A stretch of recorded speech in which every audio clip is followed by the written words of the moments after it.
This is Balogun Market, the largest market in Lagos State, Nigeria. Abuna ahịa akpa bụ school Yembo senior professor. He's over 25 years here as international. Yeah. Yes, Abagum obodo Igbo, not less than 25 years now. I go in China, but I'm in China. Ije na Guangzhou, most of our poto from their old airport. Ije n'ime Guangzhou ahịa bụ most people je Guangzhou na ahịa afọ ebe na this smooth. Yeah. About poto ga most places they are poto.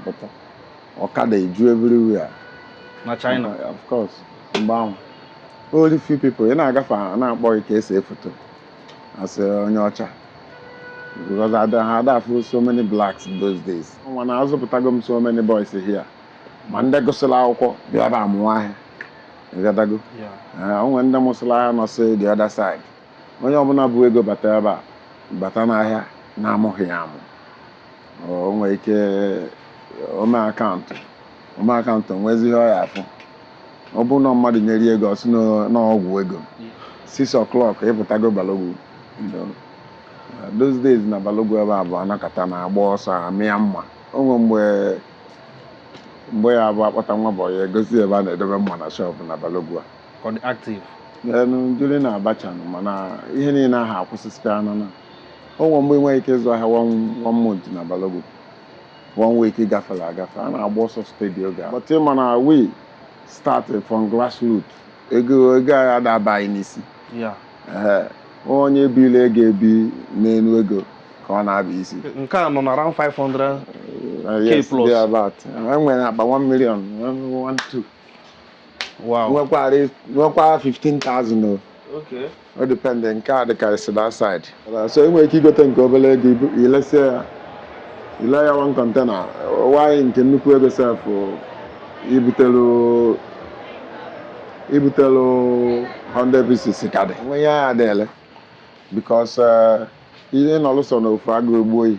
So he was general merchandise. Fashion no na enwe ife ụmụ nwaanyị you have to be updated. Yeah. Nsogbu a na-enwekarị na Balogun abụ ọkụ ọgbụgba. Yeah.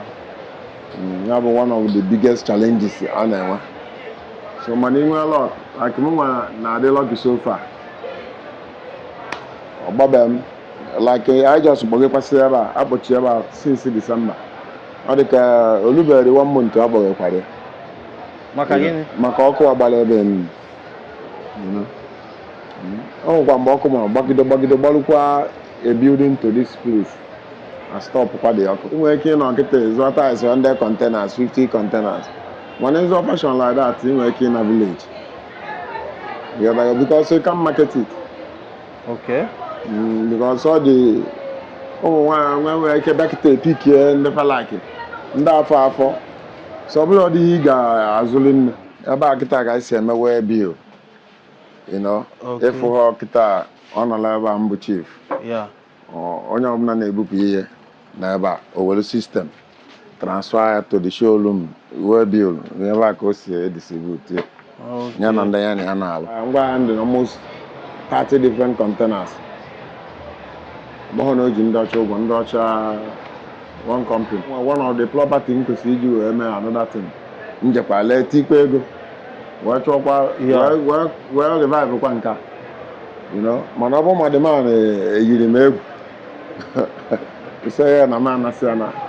Onwe ike etu a onwe ife ya bụ mee ya nakata etu a na-ene ofu ụzọ ahịa etie aka n'azụ ekoja. Mmụọ ga-anọrọ ebe ahụ. Nsị gị na nwoke ọkịja onwe kọmpini nwoke ọkịja egbusighị unu. Nwoke ọkịja na wow nwoke ọkịja a na-agbọ ya o buchara m. The problem a na-enwe na fashion bụ ọ dị easy market because enwego the brands on you, not they done already. Yeah. Which is not easy to compete with. You know, yeah. You compete with them, I have a lot of humans.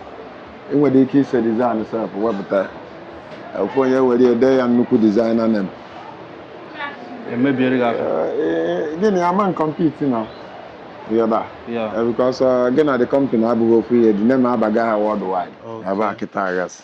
Now, we have the lady to move. So, auto package is Rafa and Nine, indeed ready to move. Okay. Yes. About easy movement. Okay. Our main warehouse to the name. About the alo na Nigeria be so. No mo market here. I market here na ebo ofu onye ofu influencer ka obi aba. Ogbo ga fe ego eju we obi aba. Wa market here ofu aba. Inwe ike se ke na kwagodo ke no. Yeah. Yeah. Abula la kita ke gbo ofu nnukwu influencer. Si abia here. Over millions. Hello guys, this is Creative Law TV. We're live and direct in Balogun Market, and Balogun Market is the largest, the biggest market in Lagos State, Nigeria, located in Ireland. And here we are in Osfem, home of luxury, home of fashion. So this shop belongs to our brother, our Igbo brother, Chief Stephen Ifena Okafo, popularly known as Osfem. When you look at it here, you see it boldly written here. Osfem in here, Balogun Market, home of fashion. And he is popularly known when you go to Alo, because he is from Alo. When you go to Alo and talk about Akwenwebe, Akwenwebe, one of Alo, of a big name. You want to go? The President G22 Social Club. You want to go? Or Club Nation Subu. So this man we are talking about is somebody who started from, scratch, started small and built what you are seeing. What we are seeing in Humazi. So we are going to meet the chief who will tell us about his humble beginning, how he started to this stage. Just look at it. Everything you are looking at here is designers, original, skin leathers, animal, crocodile, anything. So the chairman is here. We are going to meet him so that he can tell us how he started upwards in this stage. This is Balogun Market, a very popular, bustling market for that matter. So, guys, this is the person we are talking about, because Chief, good afternoon, sir. Because now a privilege in meeting one of Alo.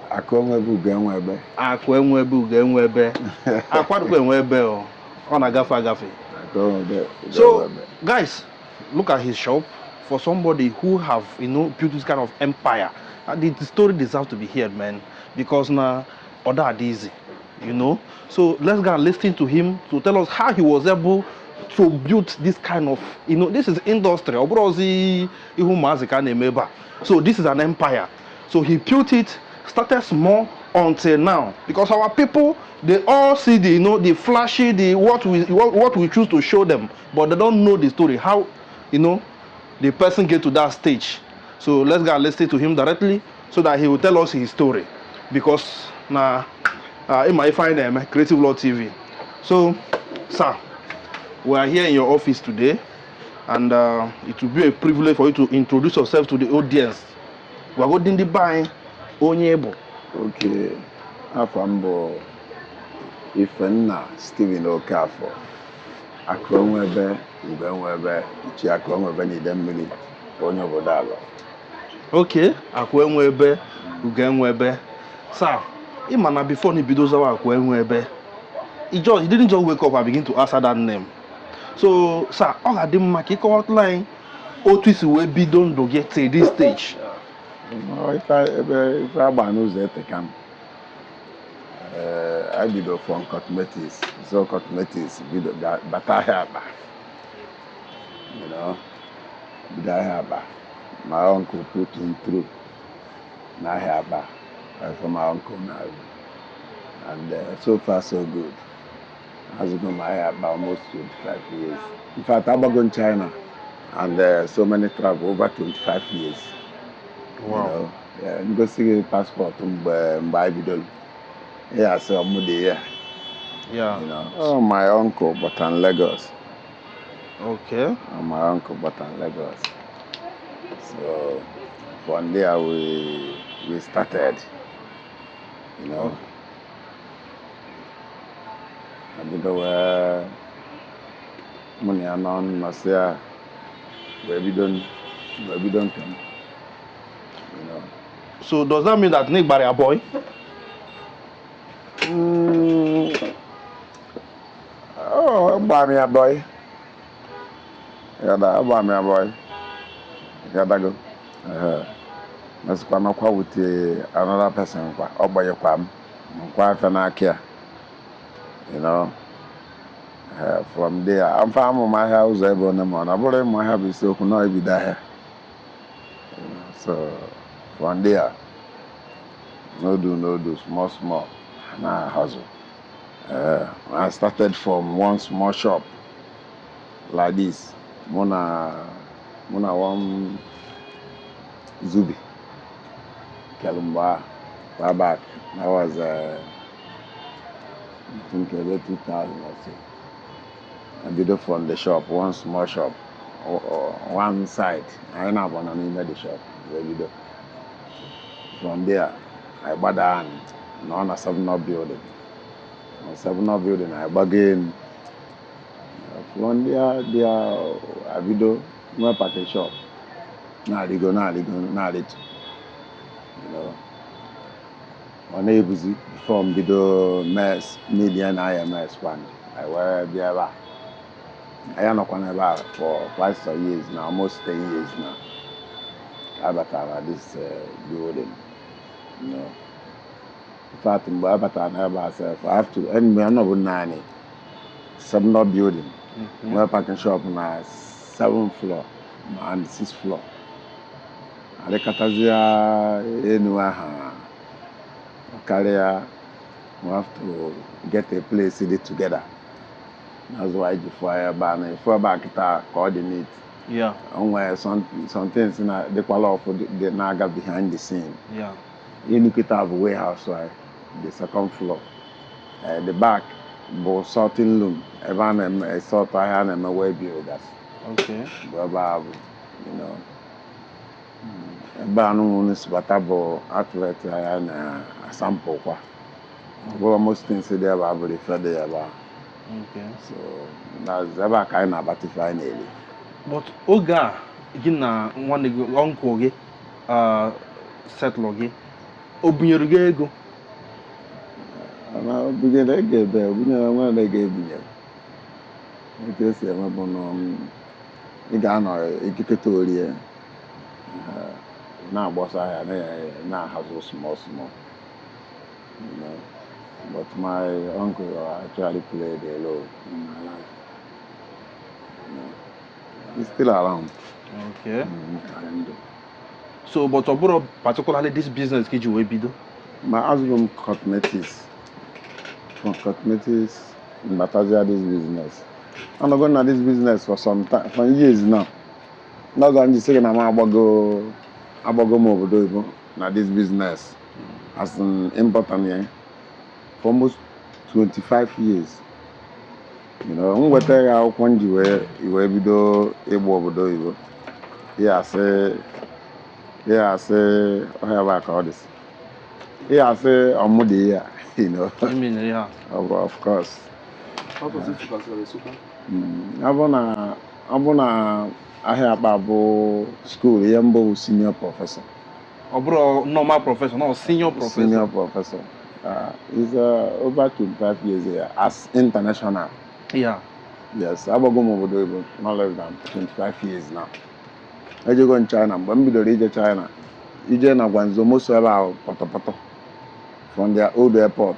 Ije n'ime Guangzhou ahịa bụ most people jee Guangzhou na ahịa afọ ebe niile na-adị smooth. Yeah. Ebe ahụ pọtọpọtọ ga most places there pọtọpọtọ. Okada eju everywhere. Na China. Of course. Mgbe ahụ only few people ị na-agafe na-akpọ gị ka ese foto as onye ọcha because ha adafụ so many blacks those days. Wow. Mgbe ahụ ka ebido. But so far so good. I can. That's why onye ọbụla onwe ihe nwere ike ịkpanwu anyị na-egwu a because na-egwu anyị ma anyị ya. Abi? Akwenwebe. So ya maka iji wee choose the name Akwenwebe. Akwenwebe because onwe ha ebe ịma na erigote this the hard mana ịdada the very very easy. Yes. Ịmana ị na-arị enu na onwe ka isi misi aka na ilu anyị. Yes. Ịghọtago nya bụ na akụ efepụ.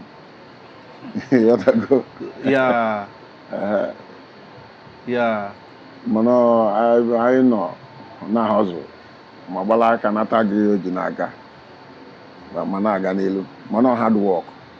All years of hard work, 6 o'clock ịpụtago Balogu, those days na Balogu ebe a bụ anakọta na-agba ọsọ amịa mma. O nwere mgbe ya bụ akpata nwa bụ ya egosi ebe a na-edobe mma na shop na Balogu a. Called active. Juli na Abacha mana ihe niile ahụ akwụsịsịcha na o nwere mgbe enweghị ike ịzụ ahịa one month na Balogu, 1 week gafere agafe a na-agba ọsọ steady oge ahụ. Mba, abata na Balogu na kpọwa ndị nọ na biznes afọ a ga-akpọ afa gị na onye ka m ji sị gị mgbe ị na-abịa ọ bụrụ na ịpụta na Balogu gị jụọ Osfer esi na ịpụta afụzie ya afọ bataba ya so address. So do you think na this stage in Nokita now that na only something special ime to get to this stage? Come na Constant. You be constant in everything you do. Everything in a bomb from the ilili sego. Yeah. Ihe nwa aṅụrị isi n'ụlọ wechala wee nwe aṅụrị dobekwa isi ego sebụkwa ọnwa. So anya bụ ebe bụ nya bụ dị isi ije. The constant make sure that na your success abịala n'isi yada. But we started from grassroots. Ego ya dabaghị n'isi. Yeah. Onye bile ego ebi n'elu ego ka ọ na-abịa isi.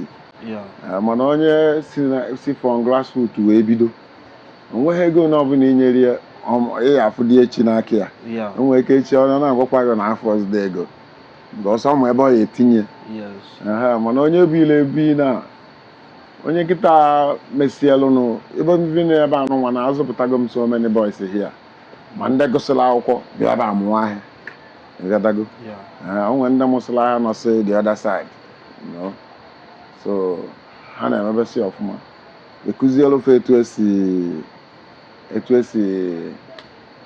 eche emenu biznes because ị ga-amụlịrị ya onye ọbụla bụ ego bata ebe a bata n'ahịa na-amụghị ya amụ o nwere ike ome akaụntụ nwezi ihe ọ ya afụ ọ bụrụ na mmadụ nyere ego ọsị n'ọgwụ ego mana ọ bụrụ maka na ọ maghị ihe ọ na-alụ dago so ihe ọbụla onye ọkụ niile enwe foundation. Okay, wow.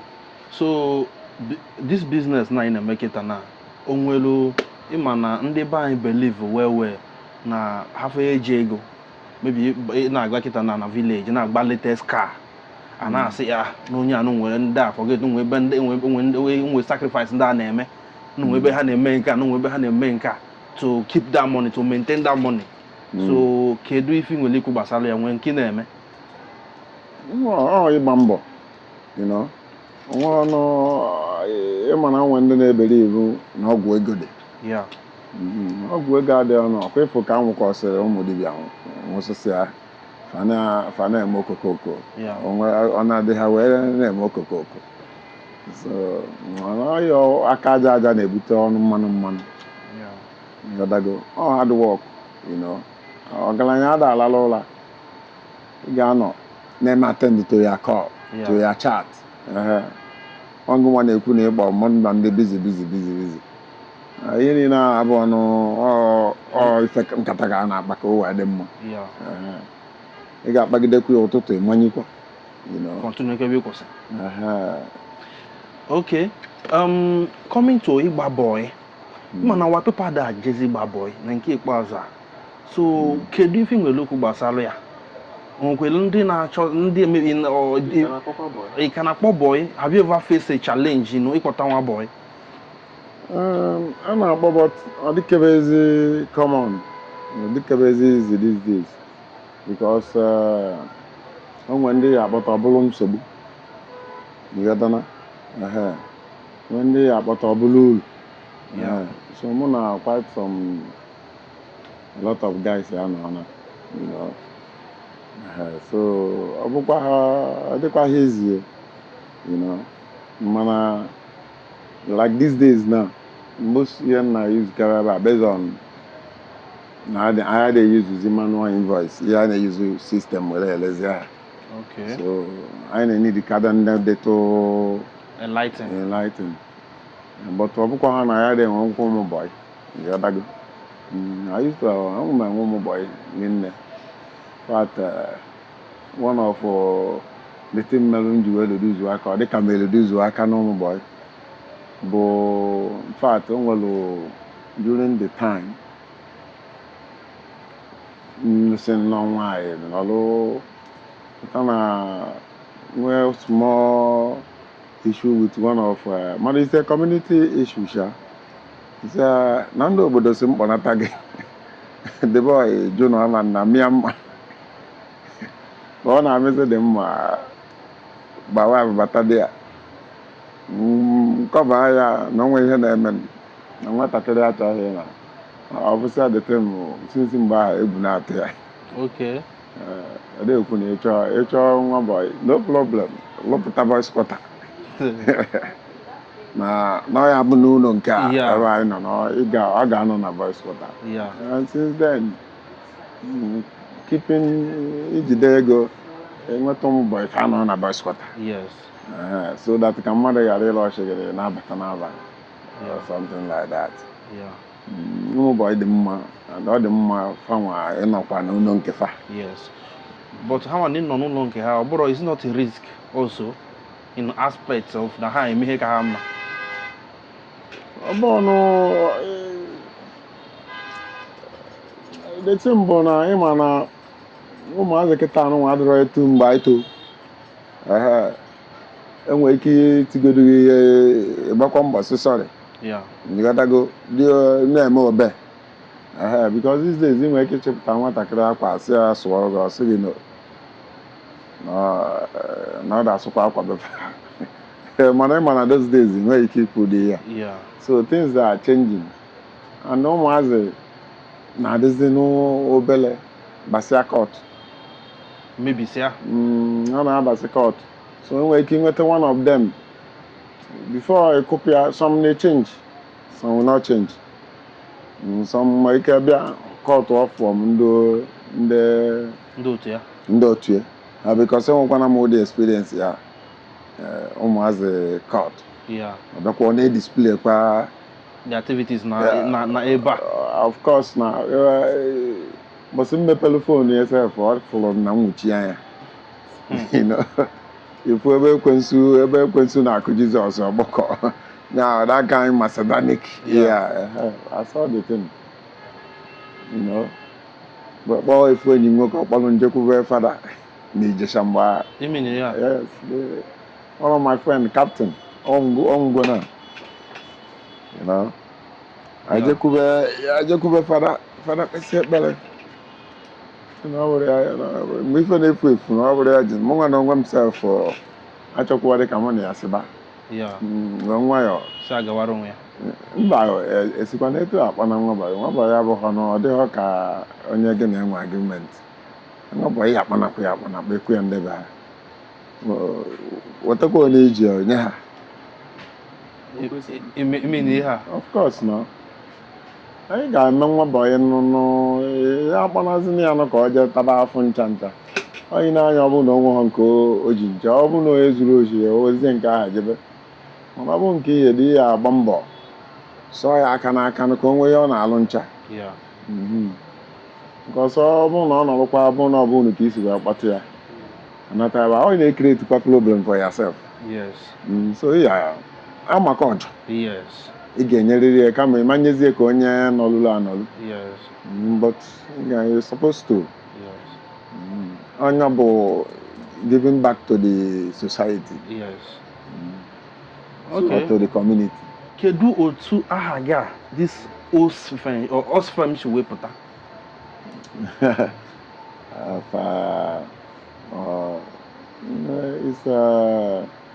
Mụ abụ n'oke afọ afọ a ifede m Steven so enweke esi wee bupute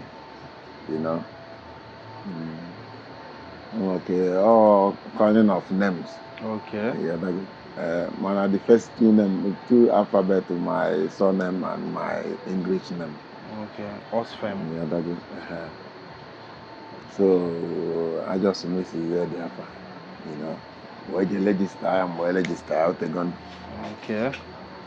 Sir, ọ ada anyị maka idugere anyị na ebe a niile gosigasị anyị udo design isi nwegasị. Kọwatụkwala anyị otu isi wee na-asọsị ya like sọsịgasị all these designs. Mba no ịma na onye njenje Yeah. ka onye isi awọ mma. Yeah. Ịghọtago? Yeah. And just like m gwara na m agbago obodo oyibo over 25 years. Yeah. Abụlọ 25 days. Ụmụazị amụ kịta dị 25 years ịmụsịgolo ụmụazị. Ka nkụ. Ịghọtago? Yeah. So 25 years abụzi nwa 25 years ma mbadị ya mba ka ụmụazị. Yes. Okenye ka ọ gbanyitena. Yes. It's an adult. Yes. So ife niile anyị na-emezi nke ugbu a bụ most of us now phone. Ịghọtago? Okay. Most ndị mụ na ha mee business some years back, like 2000, 2002. Yeah. Most of them na retirement. Ha akpọnyekwa gị ụmụfa. Gị na fa na-emekọkwa. Yeah. Ịghọtago? Yeah. Like ndị China, most ndị China mụ na ịma ha na-retire n'oge. Yes. They start early, they retire quick. Ndị mụ na fa makwasị business, mụ na ụmụ ha ka na-emekwa business na. Okay. You know? Okay. So onye ahụ the thing. Kedu udu design like also like imano amom afacha and amaro ko nwen nke a si this side nke a si the other side. Oh well, I na-elesi so many designs. Okay. Mana nke anyị bụ nke anyị register bụ bold. Okay. Bold bag. Nke anyị logo and film blue. You know? Okay. So all those ones bụ ka anyị nwesịrị, but anyị na-enwe ya adịele because ihe nọlụsọ n'ofu agụ egbuo yi. So he knows general merchandise. Fashion nọ na ịmụ ife ụmụ nwaanyị, you have to be updated. Yeah. Ịnọlụkwa na ịnọlụ ofu ebe, you know, ebe a bụ warehouse anyị, a sorting room. So can you go to sorting room? Okay. Okay. You know. So what do you mean by sorting room? About kita ka esi eme wee bill. You know. Okay. If ho kita on ebe a mbụ chief. Yeah. Onye ọbụla na-ebupụ ihe na ebe a o were system transfer to the showroom wee bill ebe a ka o si distribute. Okay. Ya na ndị ya na ya na-alụ. Ebe a kita gas. Na Mwafia dey ready to move. So auto package is Rafia Nine ndị dị ready to move. Okay. Ebe kita yes. Ebe a easy movement. Okay. Our main warehouse dị n'elu. Okay. All this in emergency supply. Like Ikwaza. Supply no. Like in a wholesale. Wholesale. African ebe a niile wee you know, say I have a man or son. Anywhere kita warehouse, these two flat name, just like here. I have what I hear you about. And wire the server. Wow. Osi from Obro. I'm say about the city. All depend the quality.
This is Balogun Market.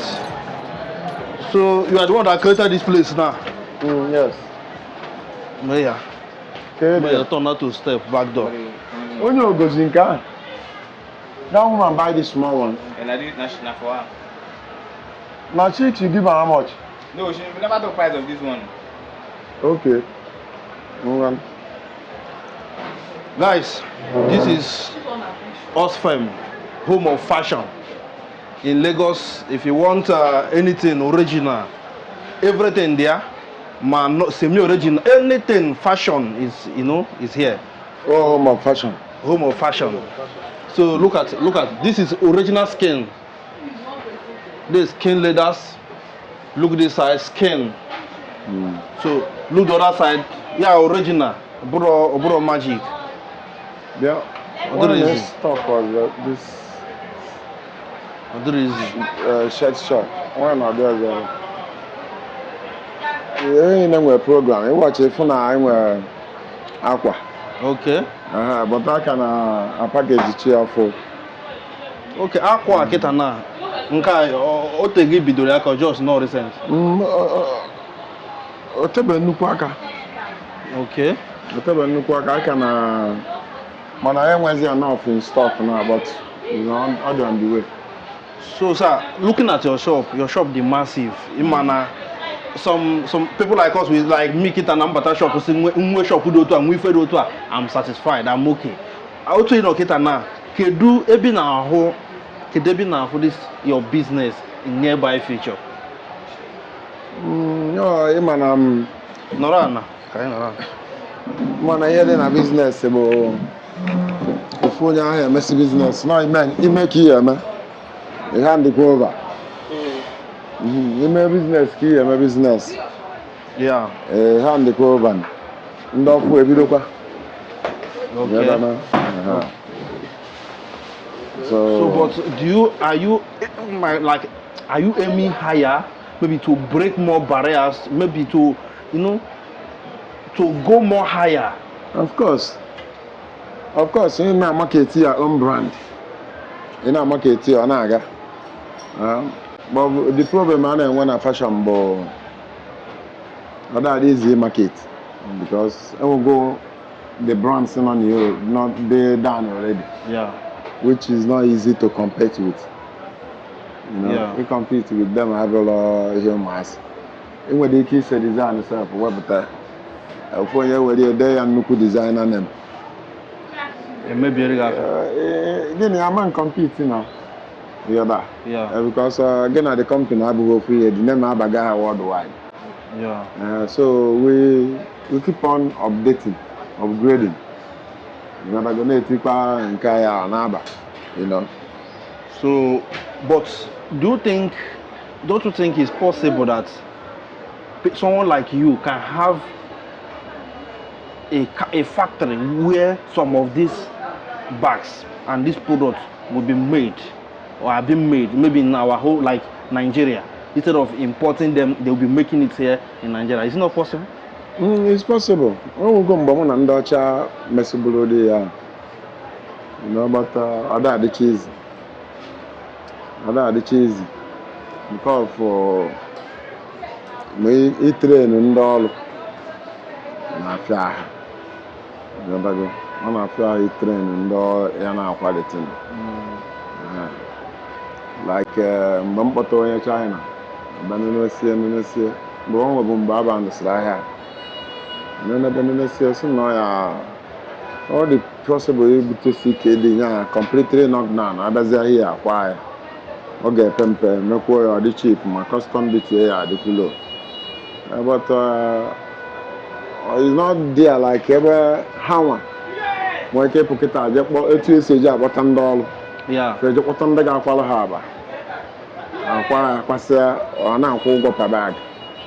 Or the child too, because in the buy am and the machine is account here, finishing here.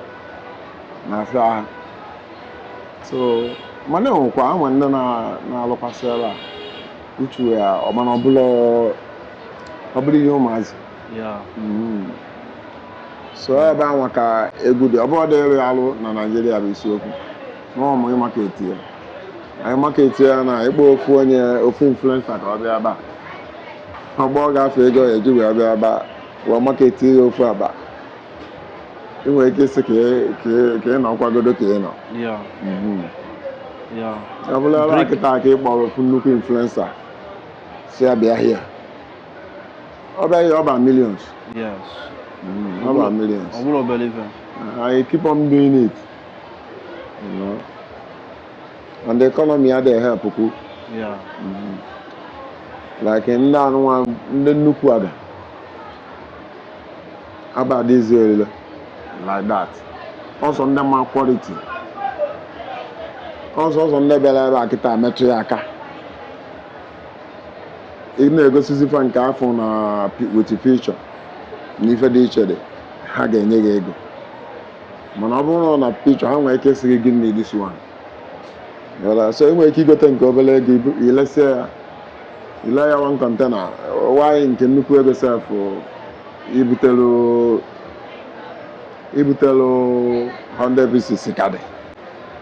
So but ife dị iche na ire dị nke nnukwu ego ahụ ire ofu ịmana ya cover gain gị ga cover like even the small one like 10-20 of it. Ọdịchakwa like that. Nke obere na-aka enye uru karịa nke nnukwu. Nke nnukwu bụ just idobe ya na ịnwere ya. Ịghọtago. Mana enwere ike iji ego ofu nke nnukwu nwere ike were ya zụta nke obere 30 pieces mana ọfụko n'ebe na ndị nnukwu ofu mkpụrụ ka ị eji egote. So mgbe ị gbakọrọ ego ili na 30 pieces ịghọtago. Ọ bụ nke ahịa mara mmele accept inwe ike ịtọpụta ego. Mana ndị nnukwu bụ onye ọ ka dị mma na onye ọgụ nke nnukwu dam nke obere nya ndị quality because ihe use your last ali na ndị obere. So ndị obere ahụ mana dị ụtọ etu economy dị ọ bụghị ya ọbụla na like iwenyite aka dị nne. How many of container of bags do you bring in a year? But it's connected to a fashion. I na-ebute small. I na-ebute anala. Okay. It depends etu isi wee metanova. I na-ele ka even credit on ihe ebute.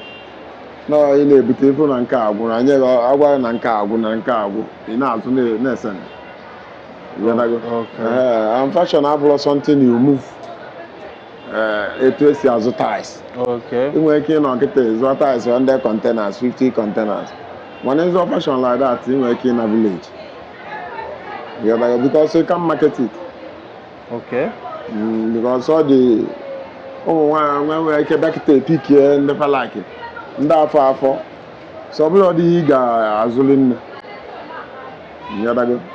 That's why most times I na-azụ ndị nnukwu a.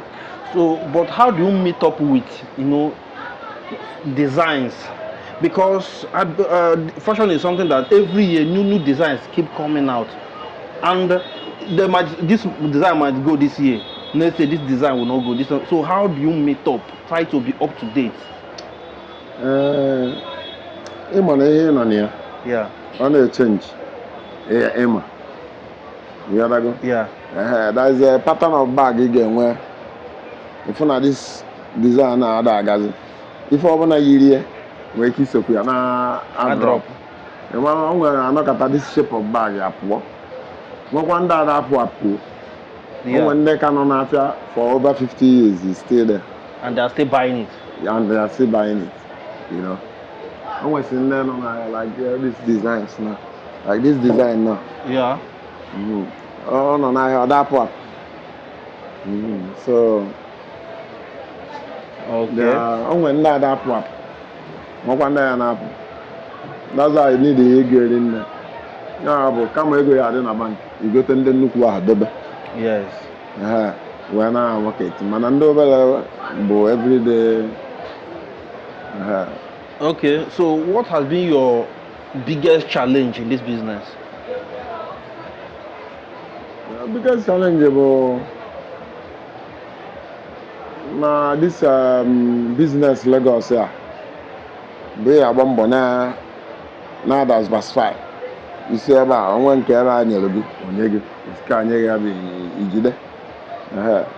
Because every business will have challenges. You gotta go. Balogu akita nwere challenges this way.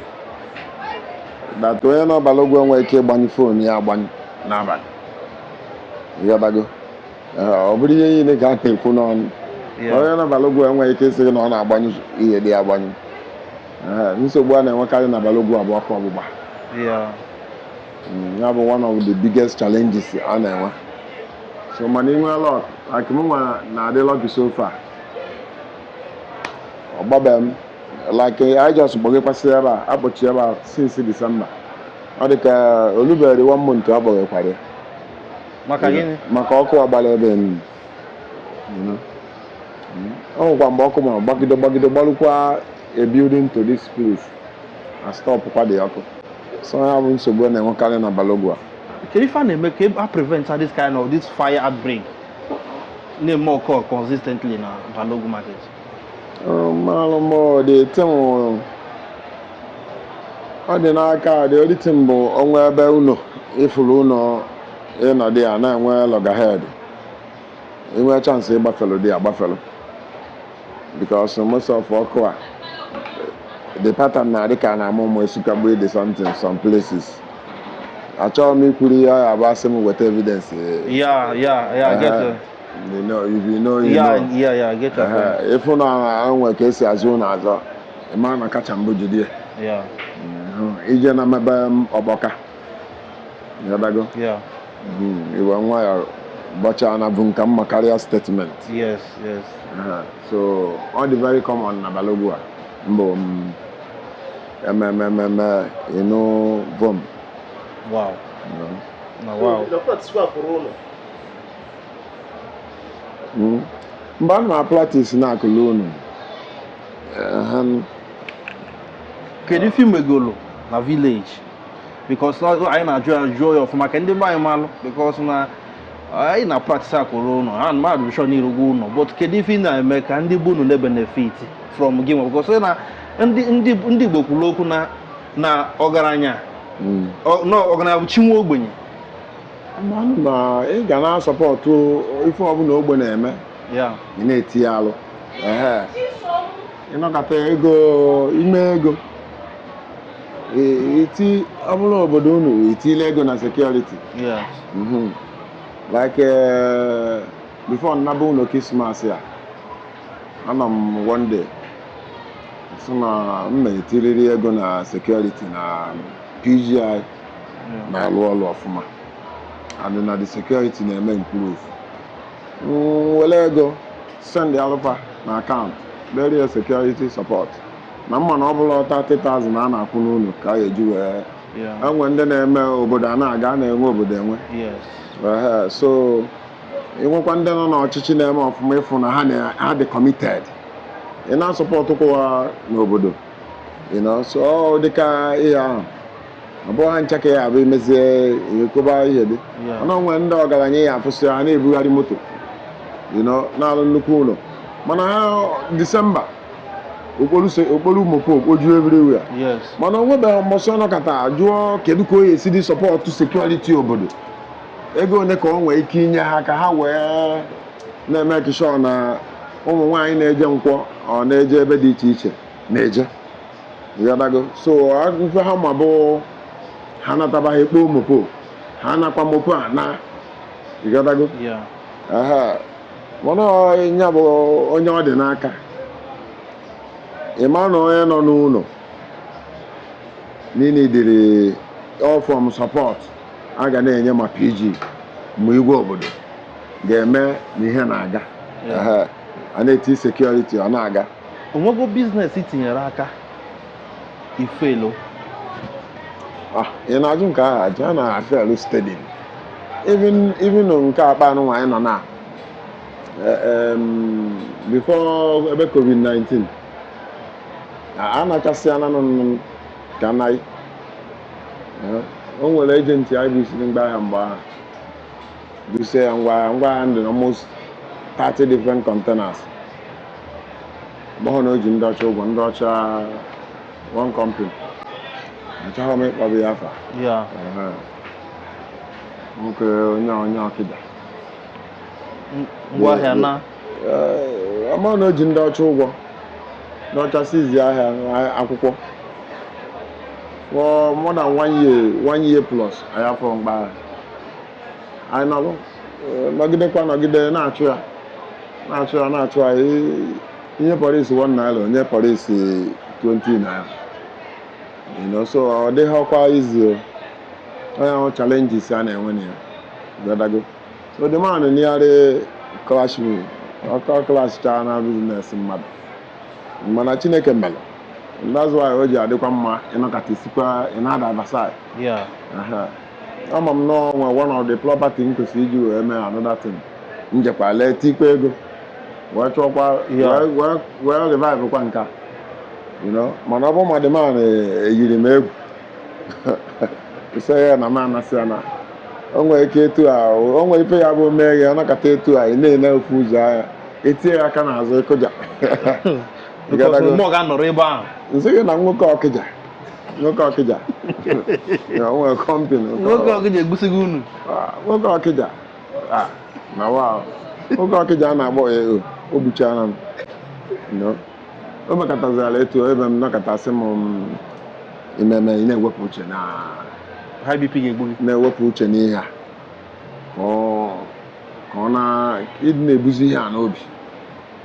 Nwa ebe onye nọkọta etu a ese ọkwa ebe ịdazikwa ahụ. So ya mana Chineke nye wisdom. Ọ pụtakwa ndị mmadụ helpkwa m. Yeah. O nwere ndị help m because o melụ mgbọrọ mmebakọ. Yeah. Akpọrọ m ndị mmadụ. A na-achakwa onye ahụ ọkụ. Ebe ọ bụla o jere ọ na-agwa ya bụ ikwu ya nwanne nwoke. Yeah. Akpọrọ m many people. Guy, ma nwa Jizọs ha so na-eti ọnụ n'okwu. Yeah. Ma PG ba ejekwu m ya because ọ makpadi agent. Onye a jikwa ụgwọ. Yeah. Ọchọtị m dị agwa onye anya bute ngwa ha ka m buzie nye ndị ọzọ na ndị tisi mgba ha na the container. Yeah. So ejinu m ego dị ma na-asị m weta ego a nsị mba ọ na eji ego nwunye. Yeah. Mgbe ezi ego nye ejenti ọ bụ ihe 15 million o bute ọ na nke dịzi n'enye ịnatakwazi ndị nwe ebe ahụ inye ahụ ya. My galanton mgba bụ PG by amụrụ na ego because the man na-alụkwara ya ọlụ. Yeah. Ọ na-alụrụ ya ọlụ na-alụkwa nwoke ọkịja ahụ ọlụ. Okay. Afọ ya bụ Chibeze Denkam. The man is a very nice man. O socha me na na-adalụ ha ncha. So ụkọmgbọ ya bụ ime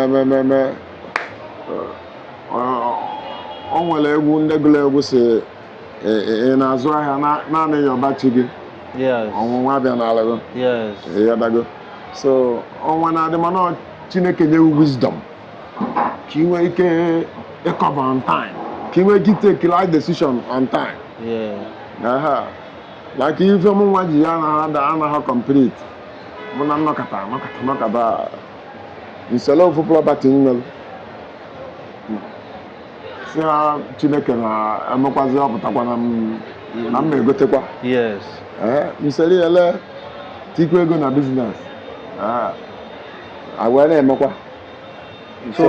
So ị nweta ozi dị afọ? Most of them adịghị expire. Okay. Most of them heat. Yes. It's not like iron. Leather need ikuku ịdị na-eku. Just like idobe shoe na shoe rack. Iyi ya for a very long time mgbe ya ejeluo if you know yes. Mana ọ bụ na ị na-eyi everyday onwe ihe eme. Yes. Ma ọ bụ na nke ihe eyi steady. Leather na ọ dị ka skin. Yeah. So skin need the oil. Yes. Ma ọ nwere ike idebe na anwụ ọdịnihu container. Anwụ acha dịkọsịa ife niile dị.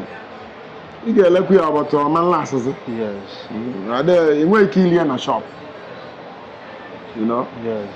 Those mgbe ahụ nọtara aka ụdị ndị ahụ ebutekwala mgbe ahụ Machine go see the video ATM. You know? Yeah. Now you make it in a shop because you learn a shop where you get a little has it. Yes. Because I got better. Before you know, it's a never bad name. And then man is there pakego. Yeah. So kedu ebi na supply gasa here because trust me, ndị mmadụ ga na-akpọ na phone na ha chọrọ nka na ha chọrọ nka na ka ndị mmadụ ga na-akpọ so kedu ebi na supply gasa here. When you buy that supply, once not the menu one. I na-ebuje Ghana. When the man here send most of them now agbanyite na quality bụ ndị a na-eme carrier export self. You know? Okay. Na-ewepụ ya bụrụ ya na-ebuli nne. Ọkwa all this ajia from ndị Ghana sa na bia ebe azụ ahịa. Ọ na-abịa na ịnọ n'aba akịta ya afọ ha nwere so many of them. Because I had a friend who always comes to Nigeria to buy this kind of expensive bags. Ha na-abịa mana ịma na ihe na target. Yeah. Mgbe ọ na-abịa nọkọta efu ha ebe ahụ eju bụ onwe ka naira si wee Battle. dọla rịa. Yeah. Yọba. Yeah. Dọla rịa. Naira anọla ebe ọ nọ. Yeah. So fa welu dọla anwa bịa. Figo so many ha change ya ebe a. Ịma o nwere ọkịta na this year ka ego bịa adịtụ stable. Mgbe ya nọkọta etu a dọla esi from 12 dị atọ 15. Yes. Efu ndị Ghana eju ahịa mgbe a. Ha na-achọ ebe ha ga-enweta ife cheap.